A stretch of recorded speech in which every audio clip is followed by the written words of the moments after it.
अस्सलाम वालेकुम, this is me Tania Rana और आप देख रहे हैं रियल एस्टेट की बातें एपिसोड 5। आज के प्रोग्राम का टॉपिक ऐसा टॉपिक है जिसमें कन्फ्यूजन ज़्यादा है और क्लैरिटी कम। आज के प्रोग्राम में हम डिस्कस करेंगे फाइल्स वर्सेस प्लॉट, दोनों में असल फ़र्क क्या है।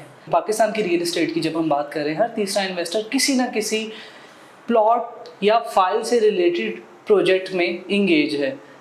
इन दोनों का डिफरेंस क्या है? क्या फ़ाइल लेना प्लॉट लेने जैसा ही है? एक वक्त था जब ज़्यादा इन्वेस्टमेंट प्लॉट्स पर होती थी, लेकिन पिछले 15 से 20 सालों में डेवलपर्स ने फ़ाइल और फॉर्म कल्चर को लेकर आके ये ट्रेंड थोड़ा चेंज कर दिया है।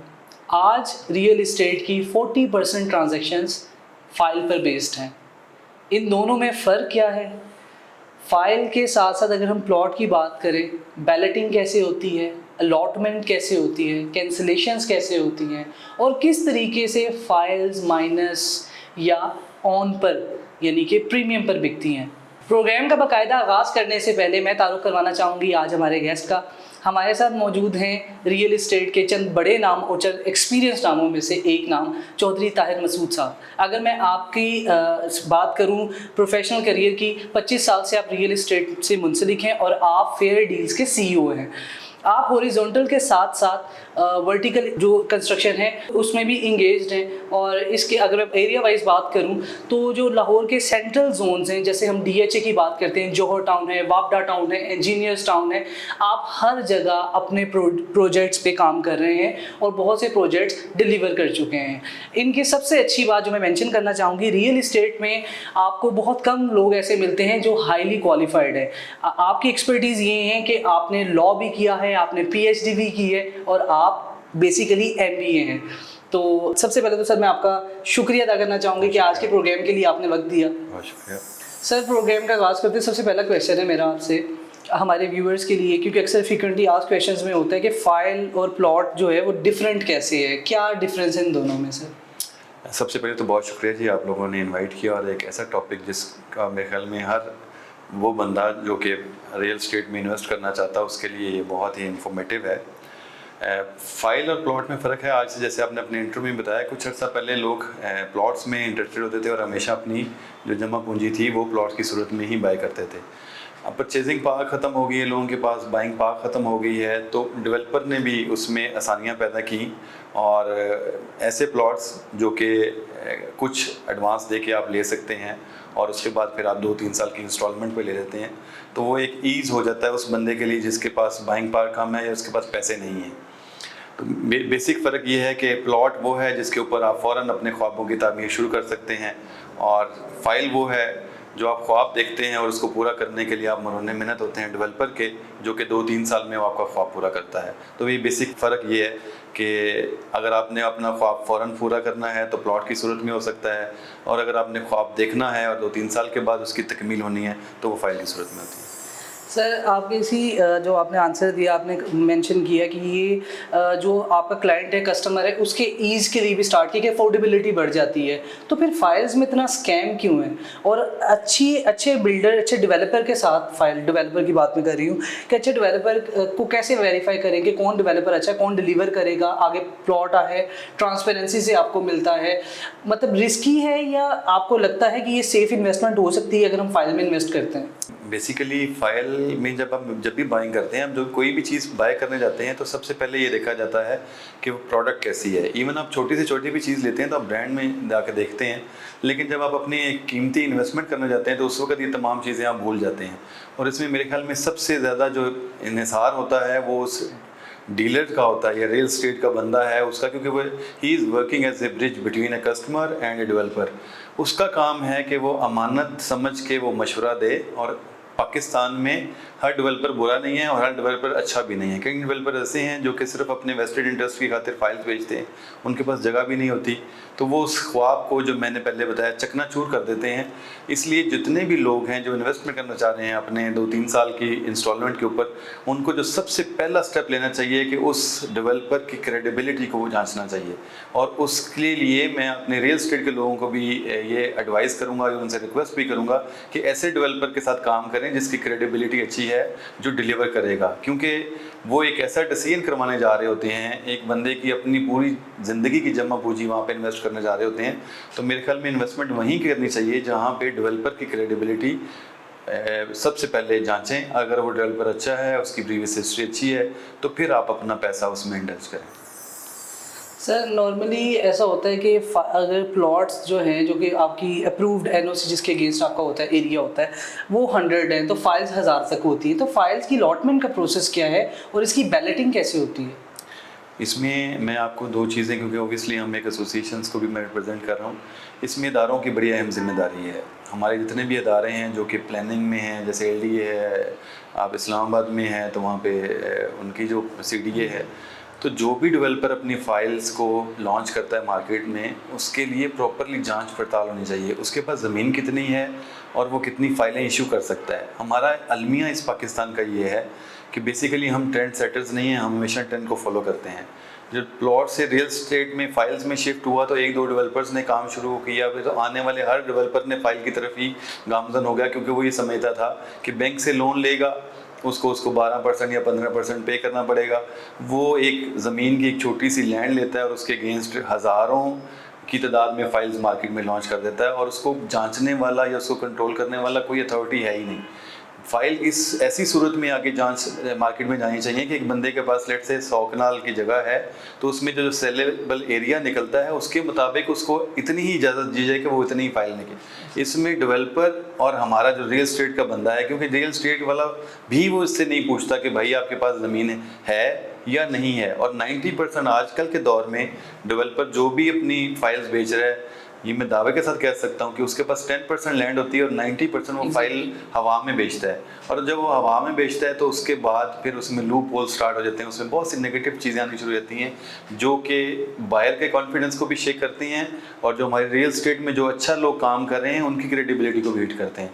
तो इसलिए इसमें 3-4 लोग हैं जिनकी ये जिम्मेदारी है। सबसे पहले जो इदारे हैं जो परमिशन देते हैं उनको प्रॉपरली चेक एंड बैलेंस, और वो कर सकते हैं। दूसरा, रियल स्टेट का वो बंदा जो उस ख़रीदार के लिए वो बाइंग कर रहा है, उसको अपनी जो भी जिम्मेदारी है वो ऐसे तरीके से निभाना चाहिए और प्रॉपरली जज करके उस डेवलपर के साथ काम करे जिसकी क्रेडिबिलिटी है। और तीसरा, जिस बंदे ने चीज़ परचेज़ करनी है ये उसकी जिम्मेदारी है। अगर वो 500 रुपये की चीज़ें लेते हुए ब्रांड्स को देख रहा होता है तो ये ज़िंदगी भर की जमा पूंजी इस्तेमाल करते हुए तो वो अंधाधुंध उसमें ना कूदे, बल्कि उसमें प्रॉपरली जाँच पड़ताल के साथ जाए। इवन अगर उसने इन्वेस्टमेंट भी करनी है तो तब भी वो ऐसे इदारे के साथ काम करे जिसकी प्रीवियस हिस्ट्री अच्छी है। सर इसमें फाइल्स नॉर्मली हम देखते हैं कैंसिल भी हो जाती हैं, जिससे लोगों का पैसा भी डूब जाता है। फाइल कैंसिलेशन का प्रोसेस क्या होता है, कैसे होता है ये? मैम, जैसे मैंने आपको पहले बताया कि डेवलपर जो है वो 100 कनाल जगह लेके 500 कनाल बेचता है, और ये वो बैंक से लोन लेने की बजाय क्लाइंट से ही लोन लेता है, और उसको उसने पे भी नहीं करना। जब अब वो क्लाइंट से पेमेंट ले लेता है तो उसमें ये होता है कि 80% या 70% लोग इंस्टॉलमेंट देते रहते हैं, बकाया जिसको कुछ चीज़ नज़र नहीं आती तो वो इंस्टॉलमेंट रोक लेता है। अब जो डेवलपर है उसने अपनी 100 कनाल को मैनेज करना है कि वो 500 कनाल बेची गई तो 400 कनाल उसने डेफिनेटली उसको बराबर लेके आना है। जब with the passage of time अब वो बहाने ढूंढ रहा होता है कि कहीं के स्टक हो कोई एक आधी इंस्टॉलमेंट। अब इसी अलमिया ये है कि डेवलपर 5-5 साल 10-10 साल डेवलप नहीं करता, उसको कोई पूछने वाला नहीं है। जो एंड यूज़र है वो बेचारा 3 किस्तें शॉर्ट करता है तो उसको प्लॉट को कैंसिल कर दिया जाता है और उसको पूछने वाला भी कोई नहीं होता। और फिर जो रिफंड लेने जाता है उसमें 10%, 15% और 20% काट के उसको रिफंड किया जाता है। तो मेरा आपके प्रोग्राम के तवज्जो से गवर्नमेंट जो में लोग जो बैठे हैं उनसे ये रिक्वेस्ट है कि अगर डेवलपर लेट करता है तो उसके लिए भी तो कोई सज़ा मुख्तस की जाए ना, क्योंकि अगर परचेज़र है उसकी इंस्टॉलमेंट कम होती है तो वो उसको फाइल कैंसिल कर देता है। और ये इंटेंशनली वो लोग बैठे होते हैं, वो सिर्फ बहाना ढूंढ रहे होते हैं कि कोई बंदा भी अपनी इंस्टॉलमेंट लेट करे और उसका प्लॉट कैंसिल करके, क्योंकि उन्होंने उस गैप को आपस में ओवरकम करना होता है, जो कि एक्स्ट्रा सेलिंग और जेन्युइन ज़मीन के दरमियान में जो गैप है, जो एक्स्ट्रा सेलिंग हुई है उसको बैलेंस करने के लिए इंटेंशनली जो है कैंसिलेशन फेक एक्सक्यूजेस के ऊपर बेस करके उसको कैंसिल किया जाता है। सर अपने एक्सपीरियंस से बताइए, बुरे प्लॉट और अच्छी फाइल में क्या फ़र्क है? देखिए, बुरा प्लॉट आमतौर पे हम उसको कहते हैं जो लोकेशन वाइज नहीं होता, किसी ऐसी बैड लोकेशन पे होता है जहाँ पे कोई नाला है, कोई कब्रिस्तान है, कोई ऐसी चीज़ है। और समटाइम्स जो परचेज़र है उसकी जो रेंज है वो नहीं होती कि वो अच्छे प्लॉट की तरफ जाए, तो वो मजबूरन जो आपका रियल एस्टेट का एजेंट है वो उसको उस लोकेशन में, क्योंकि वो, और उसमें फेक इसलिए नहीं हो सकता कि वो जेन्युइनली अवेलेबल होता है और ऑन द स्पॉट वो प्लॉट अवेलेबल है, उसमें उसकी मर्जी शामिल होती है जो बायर होता है। जो अच्छी फाइल है उसका ड्रॉबैक ये है कि वो फाइल अच्छी आप उस वक्त तक नहीं कह सकते जब तक कि वो फिजिकली पोजीशन में कन्वर्ट नहीं होती। अक्सर डेवलपर ये होते हैं कि वो नक्शे के ऊपर आपको बहुत अच्छा प्लॉट बता रहे होते हैं जब फाइल की सूरत में होता है, जब वो कन्वर्ट होता है प्लॉट की सूरत में तो वो नक्शे भी चेंज हो जाते हैं, और जो अच्छी लोकेशंस हैं वो ऑन के लिए उसको अलहदा से रख दिया जाता है, वो एलडी की मजबूरी बताई जाती है और वो नक्शा चेंज कर दिया जाता है। तो जो अच्छा फाइल का प्लॉट है मैं ये समझता हूँ वो जो बुरा ऑन स्पॉट पोजेशन वाला प्लॉट है वो कदरे बेहतर होता है बजाय आपके अच्छा फाइल वाला प्लॉट, क्योंकि अच्छा फाइल वाला प्लॉट हवा में है, वो कल कहाँ मिलेगा आप नहीं बता सकते। जो प्लॉट है चाहे वो अभी बुरी लोकेशन में है लेकिन वो आपकी दस्तरस में आप उसको देख सकते हैं कि वो कहाँ वाक़ है, अपनी मर्ज़ी से आप वो लोकेशन ले सकते हैं। जो अच्छी फाइल है वो कन्वर्ट हो सकती है बुरे प्लॉट में, और जो बुरा प्लॉट है वो तो ऑलरेडी बुरा है और उसमें आपको कीमत भी उस बुरे प्लॉट के मुताबिक ही मिल जाती है। लेकिन जो अच्छी फ़ाइल की प्राइस है वो आप प्लॉट या फाइल अच्छा रेट दे रहे होते हैं, लेकिन जब आपको मिलता है तो वो 90% बुरे की सूरत में ही मिलता है आपको। सर अपने आंसर में आपने लोकेशन की बड़ा जिक्र किया है, लोकेशन बहुत इंपॉर्टेंट है। अच्छी लोकेशन अगर हम कहते हैं अच्छी लोकेशन वाला प्लॉट, अच्छी लोकेशन किसको कहते हैं? क्या प्रीरेक्विजिट्स हैं उसके समझने के लिए कि कौन सी लोकेशन अच्छी कहलाएगी विद रेफरेंस टू प्लॉट, ताकि हमारे व्यूअर्स ये समझ सकें कि कौन सी जगह पे उनको प्लॉट देखें। दो चीज़ें हैं। अच्छी जब लोकेशन का जिक्र करते हैं तो इसमें दो पैरामीटर्स होते हैं। एक अच्छी लोकेशन होती है फॉर इन्वेस्टर और एक अच्छी लोकेशन होती है घर बनाने के लिए। घर बनाने के लिए जो अच्छी लोकेशन होती है उसमें जो बंदा है या जो हमारा क्लाइंट होता है वो सुकून ढूंढता है, उसके लिए उसको जो बेसिक नेसेसिटीज़ ऑफ लाइफ हैं वो उसको चाहिए होती हैं। मस्जिद पास होनी चाहिए उसके लिए, वो तमाम चीज़ें। हाँ, समटाइम्स वो ऐसी चीज़ें डिमांड नहीं करता कि जो कि वैसे तो लुक्रेटिव हों लेकिन बाद में उसके लिए प्रॉब्लम करें, जैसे फेसिंग पार्क प्लॉट है। अब वो वैसे इन्वेस्टर के लिए वो बहुत अच्छी चीज़ है, लेकिन जब आप रहने जाते हैं तो फेसिंग पार्क जिन लोगों के भी घर हैं, मैंने ये एक्सपीरियंस किया है कि वो लोग सारी ज़िंदगी वो उसको एज ए ड्रॉबैक ही लेते हैं, क्योंकि सामने पब्लिक अपीयरेंस होती है, आपकी प्राइवेसी ख़त्म हो जाती है। आप अपने घर के बाहर या हमारी जो ख़वातीन अपने आमतौर पे हमारे सिस्टम में ऊपर कपड़े डालने के लिए, सुखाने के लिए या बैठने के लिए आप यूज़ करते हैं, नहीं बैठ सकते। आप सामने बैठे हुए किसी बंदे को मना नहीं कर सकते कि वो वहाँ क्यों बैठा हुआ है। तो मेरे ख्याल में इनमें फ़र्क है। हाँ, जब आप इन्वेस्टमेंट के पॉइंट ऑफ व्यू से लेते हैं तो वही प्लॉट जो कंस्ट्रक्शन के पॉइंट ऑफ व्यू से लिए थोड़ा सा ड्रॉबैक होता है, वो इन्वेस्टमेंट के लिहाज से ज़्यादा बेहतर होता है, क्योंकि फेसिंग पार्क हर बंदा उसको अट्रैक्ट करता है। तो लोकेशन ऐसी होती है जिसमें वेरी कर जाती है। जैसे घर बनाने के लिए आमतौर पर लोग कॉर्नर की तरफ जाते हैं या मस्जिद के पास जाते हैं। इन्वेस्टर जो है वो कमर्शियल और मस्जिद से थोड़ा अपने आप को अवॉइड करता है, क्योंकि उसके जहन में ये होता है कि ये चीज़ शायद बाद में बेचने में प्रॉब्लम आएगी। बिल्कुल ठीक। सर फॉर्म और फाइल पर रियल एस्टेट की, पाकिस्तानी रियल एस्टेट की बात करें तो उस पर ट्रेडिंग भी होती है। अक्सर ऐसा होता है कि किसी एक इन्वेस्टर को 5, 10, 20, 50 फाइल्स या फॉर्म लेकर दे दिए जाते हैं इस बिना पर कि आपको शॉर्ट टर्म में अच्छा प्रॉफिट जनरेट हो जाएगा। मतलब सब बाग दिखाए जाते हैं, लेकिन ऐसा होता नहीं है, क्योंकि वो बबल है जो जल्दी बस्ट हो जाता है। ऐसा होता क्यों है? देखिए, आजकल मैंने पहले बताया था ना कि जो डेवलपर है उसकी मेन कोशिश होती है वो किसी तरह से भी अपना जो सरमाया है वो बैंक से लोन की बजाय जो हमारे क्लाइंट्स हैं या जो हमारे डीलर्स हैं उनसे चीज़ें इन्वेस्ट कराए। तो ये जो आपने फॉर्म की बात की है ये थर्ड कैटेगरी में आ गया है। अब देखें, पहले आप प्लॉट्स में थे, लोगों को वो उनको महंगा पड़ना शुरू किया, डेवलपर ने उसकी एक शॉर्ट फॉर्म उसने निकाली, फाइल। अब जब उसने निकाली तो उसके ऊपर भी अब गवर्नमेंट का एक थोड़ा सा शिकंजा टाइट हो गया है कि गवर्नमेंट पूछना शुरू हो गई है कि अब पिछले 5-6 महीने में या साल में कि आपके पास जगह कितनी है और इदारे थोड़े से एक्टिव हुए हैं, तो लायबिलिटी उसमें भी थोड़ी सी पिंच होती है डेवलपर को। अब उसकी एक और शॉर्ट फॉर्म आ गई है जिसमें आप फॉर्म करते हैं, अब उसमें डेवलपर डबल एडवांटेज लेता है। डेवलपर अपनी लायबिलिटी को भी ज़ीरो कर देता है क्योंकि फॉर्म की कोई लायबिलिटी नहीं है, वो अपने पैसे भी ले लेता है और फिर एडेड एडवांटेज लेता है कि वो फॉर्म जो आपने किस्तें जमा करानी है वो उसकी सूरत में एडजस्ट होता है जाके। तो इट्स मीन कि उसने 3 एडवांटेज ले लिए। एक, इनिशियली अपनी इन्वेस्टमेंट ले ली विदाउट इंटरेस्ट। दूसरा, जो उसने पेमेंट लेनी है लोगों से, वो पेमेंट भी उसने एडवांस की सूरत में ले ली, क्योंकि वो लाइबिलिटी ज़ीरो है, वो लाइबिलिटी एडजस्ट होनी है उसके प्लॉट्स में। और तीसरी ये चीज़ है कि उसकी कोई लिमिट नहीं है, वो फॉर्म वो जब चाहेगा एडजस्ट करेगा, उससे पहले वो उस अमाउंट को खेलेगा।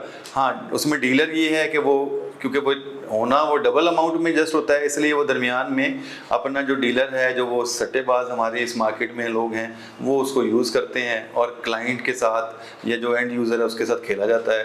तो ये समझ लें प्लॉट एक आधा किलो की बुराई तो नहीं समझ से अच्छाई थी, फिर फाइल आ गई जो कि आधा किलो की बुराई थी, और ये फॉर्म आ गया जो 1 किलो की बुराई है, जो कि बेसिकली ये है कि एंड यूज़र की जेब से या इन्वेस्टर की जेब से पैसे निकलवाने का एक बहाना है, जिसमें विद ज़ीरो लाइबिलिटी, क्योंकि इसके ऊपर आपकी लाइबिलिटी नहीं है। सर नॉर्मली देखा जाता है कभी फाइल्स माइनस पर चली जाती हैं, कभी प्रीमियम पे भी जाती हैं। जब बहुत ज़्यादा हाइप क्रिएट होती है तो प्रीमियम पे भी जा रही होती है, ऑन पे जा रही होती हैं। माइनस पे देखें तो कुछ फाइल्स ऐसी भी हैं कि 70% ऑफ पे चल रही है या फिर नील पे चल रही है। ये जो फाइल ऑन या फिर ऑफ पर जो होती हैं, ये इसका क्या प्रोसेस, किस वजह से, कौन सी वजूहत है जिसकी वजह से कोई फाइल माइनस में जाती है या कोई प्रीमियम पर जाती है?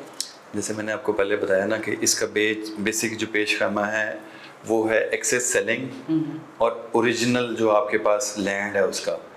जब आपने मार्केट में सिर्फ ट्रेडिंग करनी होती है और लोगों को इन्वॉल्व करना होता है, तो मार्केट में जो डेवलपर है उसने ही अपने जो स्टेक होल्डर्स होते हैं वो मार्केट में छोड़े होते हैं, जो मार्केट में से चीज़ें बाय करते हैं। जब आप 100 फाइल भी मार्केट से बाय करते हैं तो रेट ऊपर जाना शुरू हो जाता है। अब उस ऊपर जाने में उन्होंने परचेज़ की 100 फाइलें और अपनी प्रिंटिंग, क्योंकि उसमें तो कॉस्ट ही नहीं आनी, वो प्रिंटिंग से 500 या 1000 फाइल मार्केट में फिर बेच देते हैं। उससे क्या होता है कि सरप्लस पैसा उनके पास दोबारा उनके पास चला जाता है। अब एक स्टेज ऐसी आती है जहाँ पे उनको फील होता है कि पैसा पूरा हो गया, लैंड परचेज कर ली, अब डिलीवरी की बानी आनी है। तो ये मैं उन डेवलपर्स की बात कर रहा हूँ जो कि डिलीवर करना चाहते हैं। अब वो ये सोचते हैं कि अब हमारे पास कोई ऐसी चीज़ होनी चाहिए कि हम ये मार्केट से बाय बैक करें। वो मार्केट में और फॉर्म्स बना के मार्केट में से बेच देते हैं। जब फॉर्म और बेचते हैं और उसकी डिमांड और सप्लाई आपस में, ऑब्वियसली एक रूल है सेल्स में कि जब आपके पास डिमांड ज़्यादा होगी और सप्लाई कम होगी, रेट ऊपर जाएगा। जब आप सप्लाई मार्केट में और वो प्रिंटिंग फॉर्म की सूरत में ही होती है, डेवलपर के पास बेशुमार आगे उसके एजेंट्स भी होते हैं, वो मार्केट में जब आप पेनिट्रेट करते हैं उन फॉर्म्स को, तो प्राइस चली जाती है नीचे। अब वो ये नीचे जाती है प्राइस, तो वो वहाँ पे जाके दोबारा मार्केट से वो तमाम फाइल्स जो कि उसने डिस्ट्रॉय करनी होती हैं वो बाय कर लेता है, ताकि वो उस ओरिजिनल अमाउंट क्वांटिटी तक आ सके जो उसने डिलीवर करनी है। तो वो ये स्पेल उन 3 सालों में 4-5 दफ़ा होता है कि बाय की मार्केट में, फिर एक अपवर्ड ट्रेंड शुरू हुआ, वो जो बाय की थी वो लेट से 100 रुपये में की थी, वही फाइल दोबारा मार्केट में 500 रुपये की बेच दी। तो वो प्रॉफिट कौन कमा रहा है? डेवलपर। और जो दरमियान वाला बंदा है वो भी उसमें से कुछ पैसे कमा रहा है। तो ये पहले साल 2 साल में तो ये इसलिए कर लिया जाता है, जो आखिर में फाइलों को बाय किया जाता है वो सिर्फ उस गैप को फिल करने के लिए जाता है, जिसमें एक्सेस सेलिंग और ओरिजिनल जो अमाउंट है उसके गैप को करने के लिए फाइल से मार्केट से फाइलें उठा के उसको डिस्ट्रॉय कर दिया जाता है और उस बैलेंस को मेनटेन किया जाता है। Sir thank you so much for your time. आपने इतना इंसाइटफुल एक्सपीरियंस अपना शेयर किया, thank you so much. Real estate में प्रॉफिट उन्हीं का होता है जो सोच समझ कर इन्वेस्टमेंट करते हैं, सिर्फ ट्रेंड देखकर नहीं। फाइल और प्लॉट का ये जो डिफरेंस है यही डिसाइड करता है कि आपकी इन्वेस्टमेंट जो है सिक्योर होगी या स्टक होगी। ट्रांसपेरेंसी, टाइमिंग और ट्रस्टेड डेवलपर, ये 3 चीज़ें हैं जो आपकी इन्वेस्टमेंट को सिक्योर बना सकते हैं। आई होप आपके लिए भी आज का प्रोग्राम उतना ही इंसाइटफुल रहा होगा जितना मेरे लिए था। अगर आपके जहन में भी रियल एस्टेट से रिलेटेड कोई भी क्वेश्चन है तो अभी कमेंट कीजिए, हमारी कोशिश होगी कि अगला प्रोग्राम उसी पर हो। This is me Tania Rana signing off.